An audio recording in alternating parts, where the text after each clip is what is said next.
दिन पहले अभी न्यूज आया है कि बुद्धा के अस्थि अवशेष को लेकर के ये अस्थि अवशेष भारत सरकार विदेश से मंगवाई है। और ये जो अस्थि अवशेष है, जैसा कि हम जानते हैं कि बुद्धा का जो गौतम बुद्धा हुए 26 साल पहले 563 में इनका बर्थ हुआ था। 563 में BC में, और 483 में इनका महानिर्वाण हुआ BC में। और इनकी जो मृत्यु हुई वो 80 साल के एज में हुई, 80 ईयर्स के एज में हुई। ये बुद्धा का जो डेथ हुआ, जिसे महापरिनिर्वाण बोलते हैं, और इसी का अस्थि अवशेष आया हुआ है। तो ये अस्थि अवशेष आखिर है कहाँ का? तो ये अस्थि अवशेष है कपिल वस्तु का, पिपराहवा का। कपिल वस्तु पिपराहवा, जो कि भारत में ये जगह है, यूपी में डिस्ट्रिक्ट है सिद्धार्थनगर। सिद्धार्थनगर में पिपराहवा है। तो इसी सिद्धार्थनगर जो कि यूपी का जो जिला है, तो वहीं पर पिपराहवा जो स्तूप है, यहाँ पर 1898 में ब्रिटिश इंजीनियर कैक्सटन के द्वारा, विलियम कैक्सटन के द्वारा उस समय वहाँ पर एक्सकैवेशन कराया गया। और जब उसमें पाया कि कुछ विशेष चीज़ है वहाँ पर, तो वहाँ पर एंशिएंट इंडियन हिस्ट्री और आर्कियोलॉजी के जो विशेष विद्वान थे, विंसेंट स्मिथ, उनसे संपर्क किया। और जो कैस्केट, जो भी रेलिक्स वो उस समय डिस्कवर हुआ, जो मिला वहाँ पर, जो खोज हुआ उस समय पिपराहवा में, तो उस पिपराहवा में जो था वो चला गया था, ब्रिटेन चला गया था। और उस अस्थि अवशेष की नीलामी हो रही थी, तो भारत सरकार ने पुरातात्विक अधिनियम के तहत ऑब्जेक्शन लगाया और ऑब्जेक्शन उठाया, और वो रेलिक्स अभी लौट करके आया हुआ है इंडिया। तो हमारे लिए बहुत ही गौरव की बात है कि जो हमारा अस्थि अवशेष था जो बुद्धा का, हालांकि अस्थि अवशेष कोई एक ही नहीं है। बुद्धा के मृत्यु के समय जो बुद्धा का जो डेथ हुआ, जो महापरिनिर्वाण हुआ, वो बैसाख पूर्णिमा को हुआ। बैसाख पूर्णिमा 483 BC में बुद्धा का महापरिनिर्वाण हुआ। और बैसाख पूर्णिमा का महापरिनिर्वाण होने के बाद से वो इतने बड़े पर्सनालिटी थे, आज भी उनके लाइट ऑफ एशिया हम बोलते हैं उनको, लाइट ऑफ एशिया, एशिया के प्रकाश, तो काफ़ी अधिक कंट्री में बुद्धिज्म का प्रभाव है। और उनके अस्थि अवशेष पर किसका अधिकार हो, इसको लेकर के डिस्प्यूट हो गया।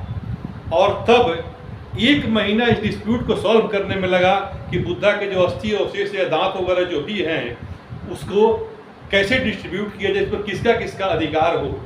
तो उस पर कहिए तो मोटे तौर पे कि 8 भागों में उसको डिस्ट्रीब्यूट किया गया, जिसमें कि कपिल वस्तु के शाक्य जिस कुल से आते थे वो लोग थे, रामग्राम के कोलिये थे, कुशीनारा के मल्ल थे, पावा के मल्ल थे, आजाद शत्रु थे, वैशाली के जो लिच्छवी हैं वो लोग थे, अलकप के बुल्ली थे, बेठ द्वीप के ब्राह्मण थे।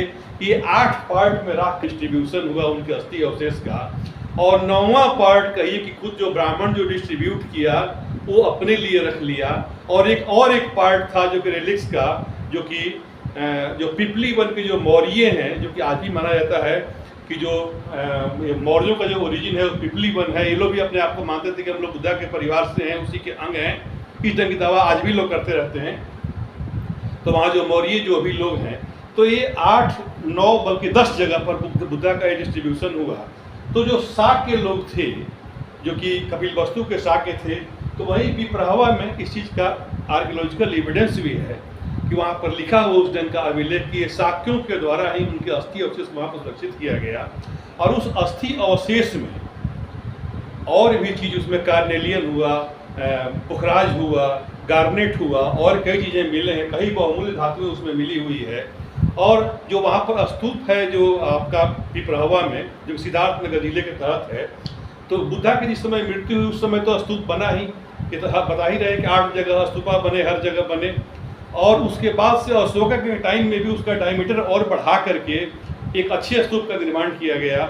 और उसके बाद भी किसी अज्ञात शासक के द्वारा उसको और थोड़ा सा मॉडिफाई किया गया। तो अब ये जो एक्सकैवेशन हुआ, तो इसमें ब्रिटिश इंजीनियर ने 1898 AD में वहाँ पर इस चीज़ को पाया, अवशेष पाया, और उस अवशेष को भेज दिया, वो लेके चला गया, ब्रिटेन लेके चला गया, और उसको अपनी इसमें ऑक्शन में रख दिया, नीलामी में रख दिया। और उसका हांगकांग में या कहीं बाहर नीलामी होना था, इस पर लेकर के ऑब्जेक्शन हुआ। बुद्धिस्टों को यहाँ पे पता लगा, जो भी बुद्ध के अनुयायी उनको पता लगा, इन लोगों ने ऑब्जेक्शन किया।